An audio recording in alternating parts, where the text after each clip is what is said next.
Когато се родих на тази земя, аз още не умеех да обичам.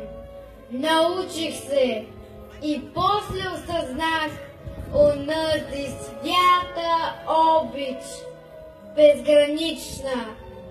А тя е обич към една земя, откъсната от райската градина, разкъсвана от ропот на коне и оцеляла хиляди години. Когато се родих на тази земя, аз знаех, че нарича се България. Растях, пораснах и после осъзнах, че в миналото с болка е изгаряла и пак възкръснала из пепелта.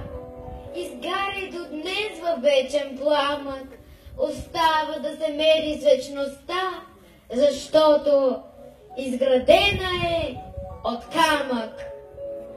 Когато се родих на тази земя, разбирах, че съдбата й е тежка, но винаги ще й принадлежа, дори да е поредица от грешки, защото трудната съдба е път неравен и обсипан с капани, но ходейки по него, всеки грях ще бъде заличен с вековна рана.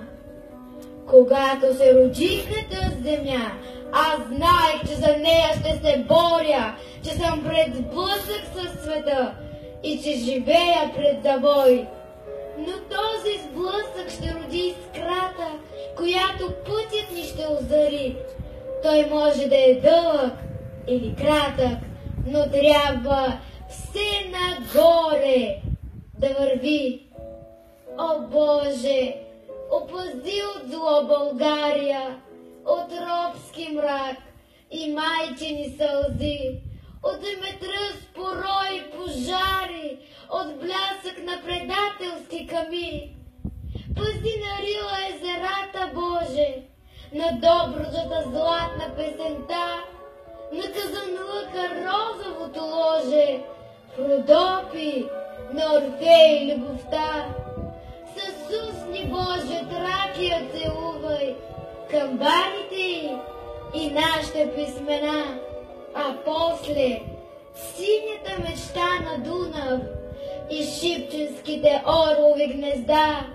Със сила и блага дари народа, платил с кръвта си святата земя, България да стигне пак възхода и да застане гордо пред света.